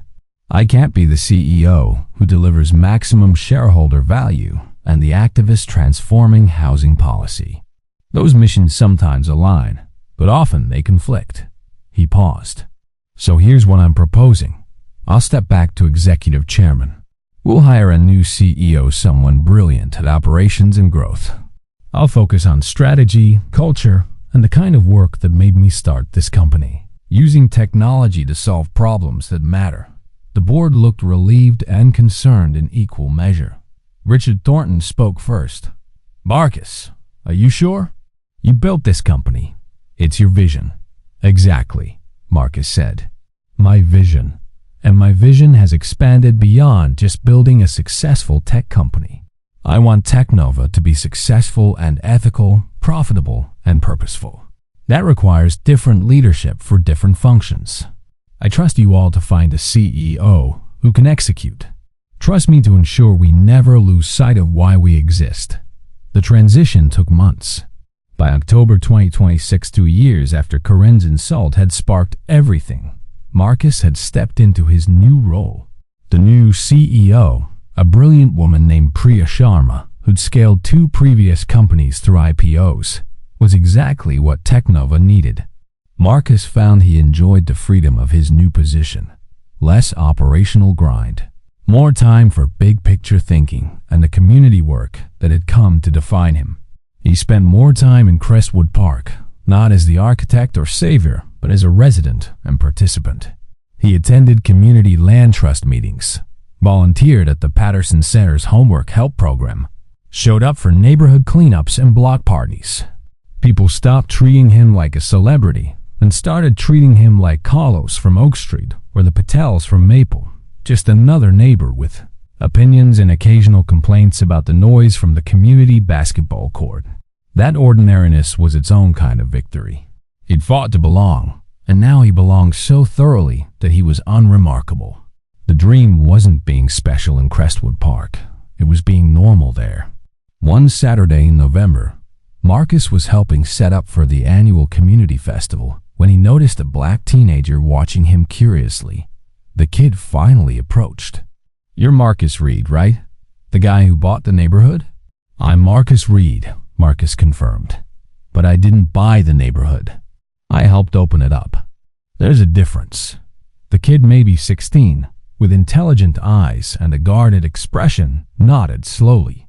My grandma lives here now. The Johnsons. She told me what you did, how you fought the HOA and won. She said you changed her life. Marcus felt warmth spread through his chest. Your grandmother and your family changed mine too. Gave me a purpose beyond just making money. That's cool and all, the kid said. But I was wondering ... how do you do that? How do you fight systems and actually win? Because I'm looking at college, and I'm smart enough, but we can't afford the good schools. And I know that's a system too. How money determines education, how education determines your life. But I don't know how to fight it.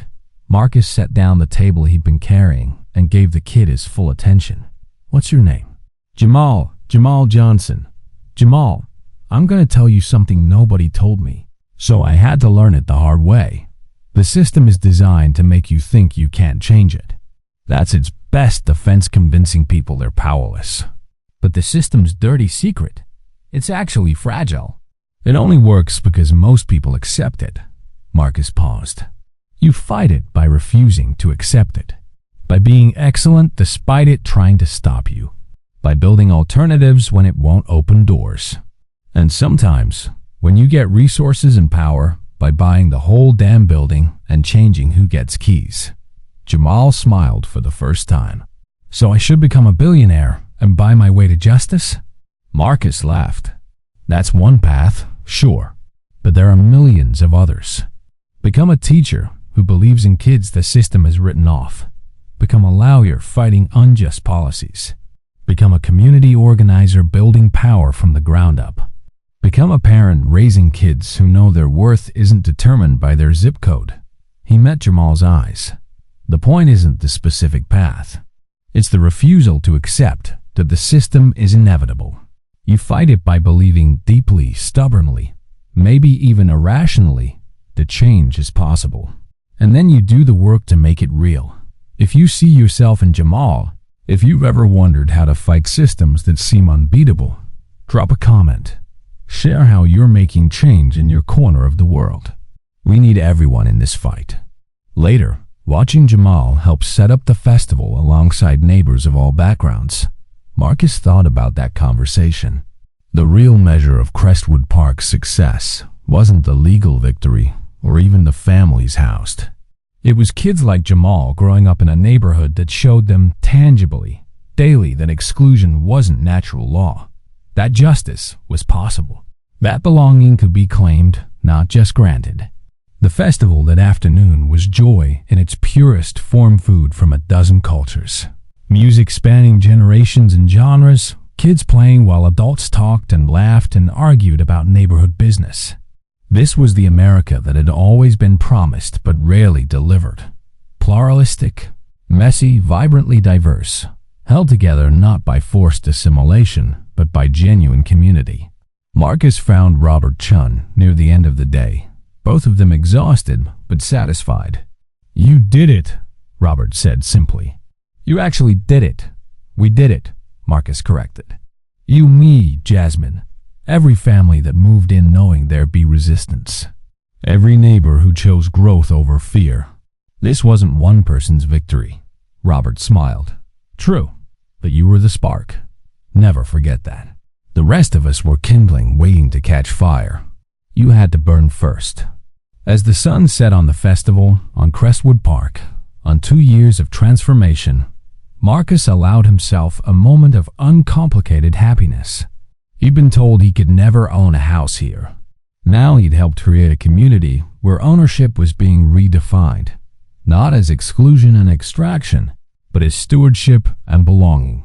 The fight for housing justice was far from over.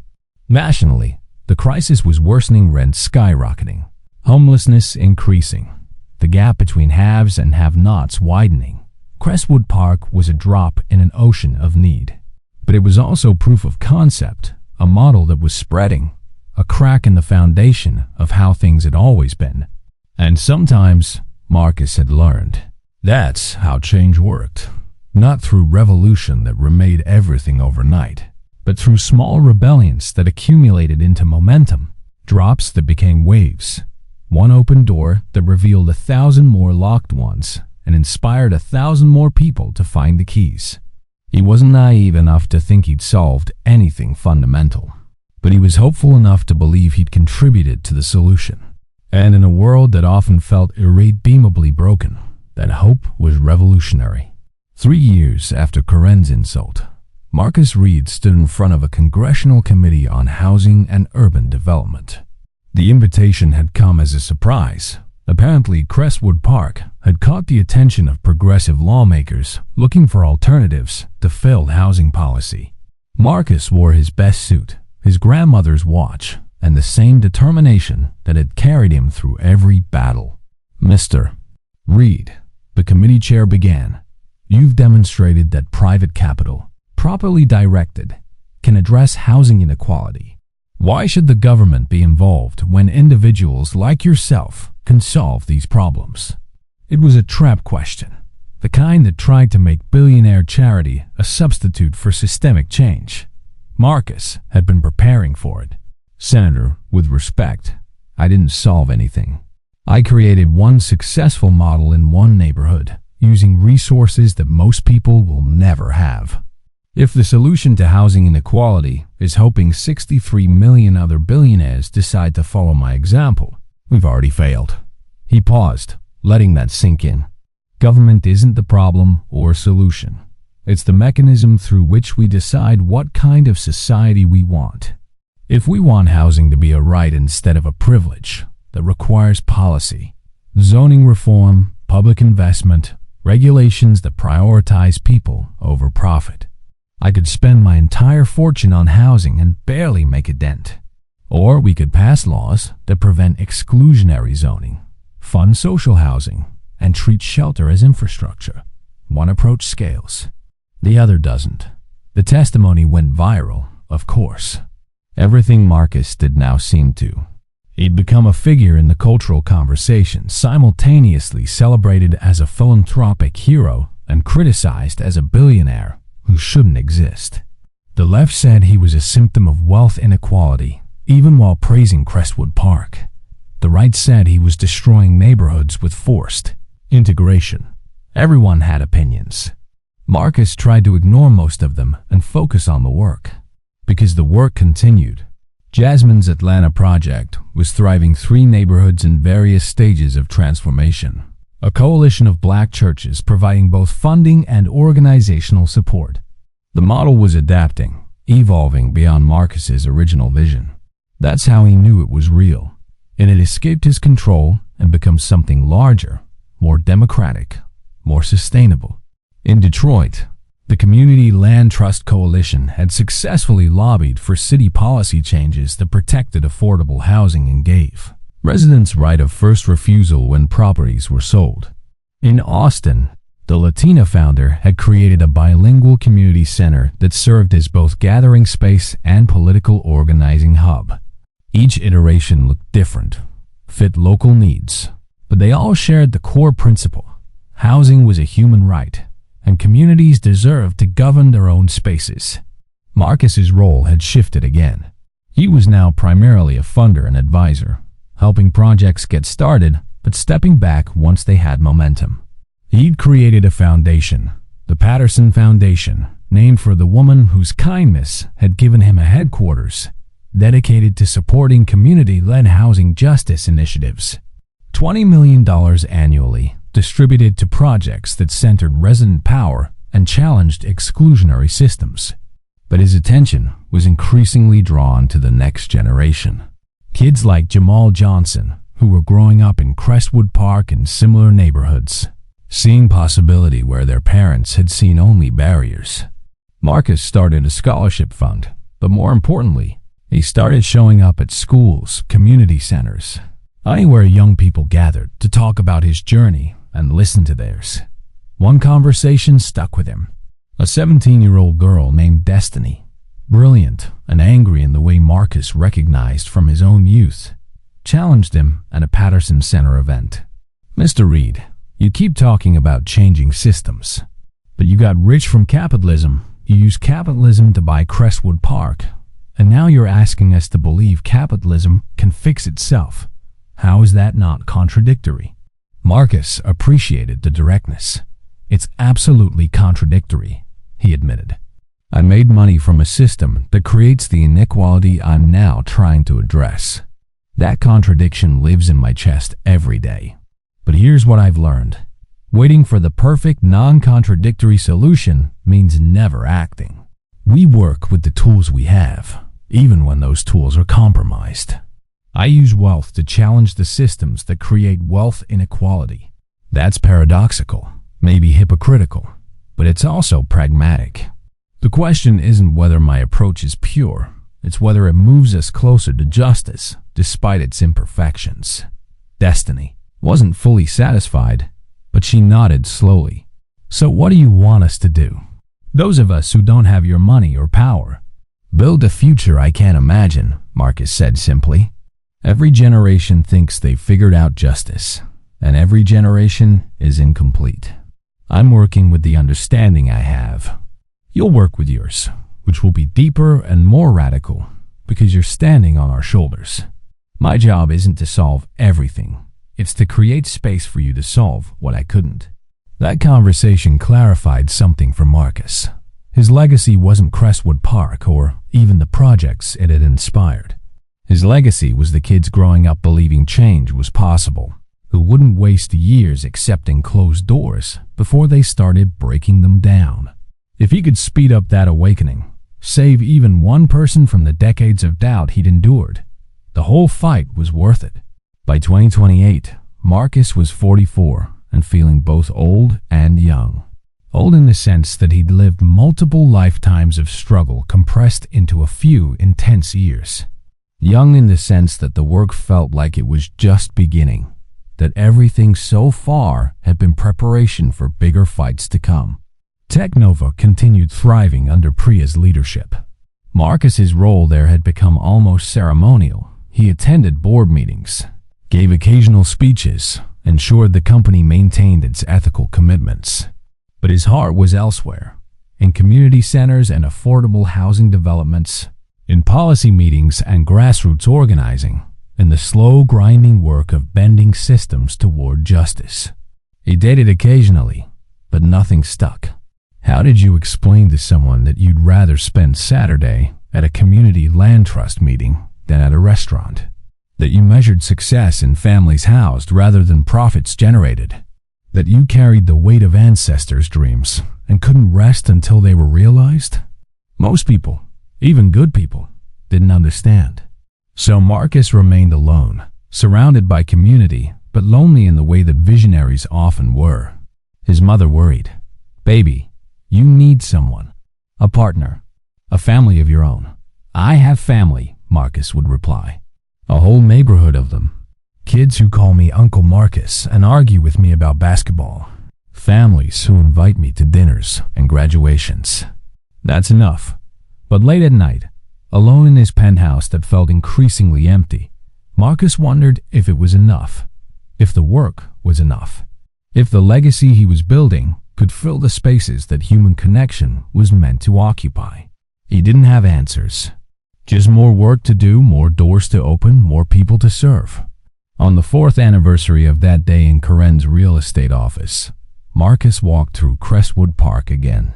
It was autumn, leaves turning gold and red, the air crisp with change. He'd passed the Johnson house. Jamal was a sophomore at Berkeley now, studying urban planning. He passed Robert Chun's house. Robert had passed away peacefully 6 months ago, his funeral attended by 200 neighbors whose lives he'd touched. He passed the Patterson Center, full of kids and laughter and the beautiful chaos of community, and he stopped in front of Karen's old office. Now, a nonprofit called Crestwood Community Services that helped families navigate homeownership, financial literacy, housing rights. The transformation was complete from a space of exclusion to one of empowerment. Full circle, but spiraling upward.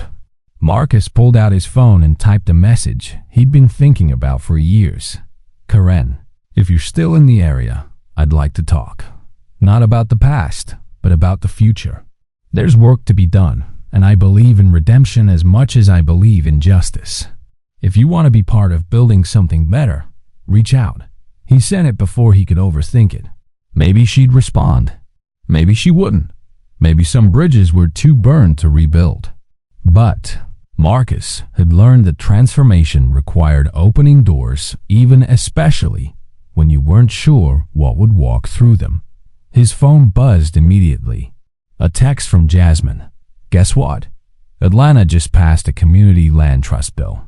Marcus, we're changing policy. This is spreading. Marcus smiled, tears surprising him. This was it. The moment when personal rebellion became systemic change, when one man's anger at injustice transformed into a movement that would outlive him. He hadn't just bought a block. He'd helped unlock a blueprint for how to reclaim communities, redefine ownership, and challenge the structures that had enclosed the American dream behind gates most people could never pass through.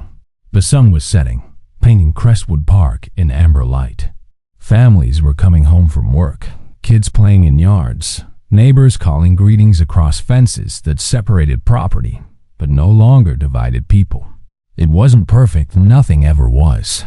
Conflicts still arose, systems still resisted, injustice still thrived beyond this small neighborhood.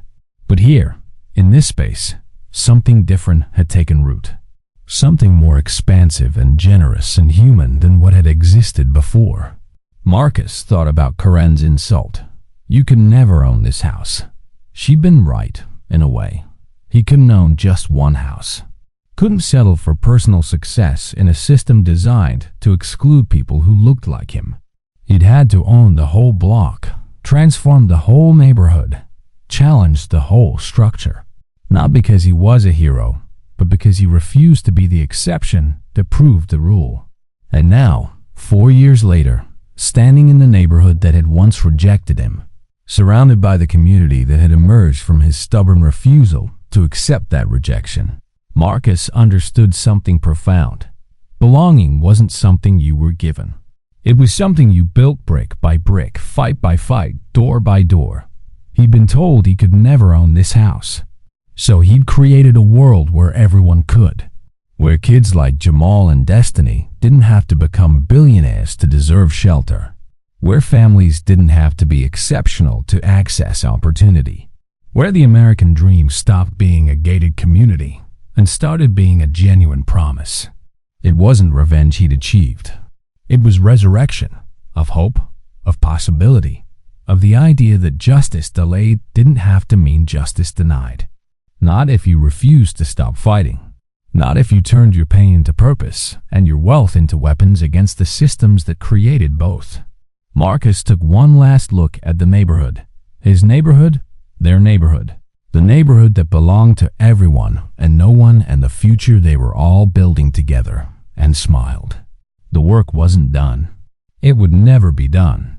But for today, in this moment, in this place where locked doors had been blown open and new possibilities had taken root, for today, it was enough.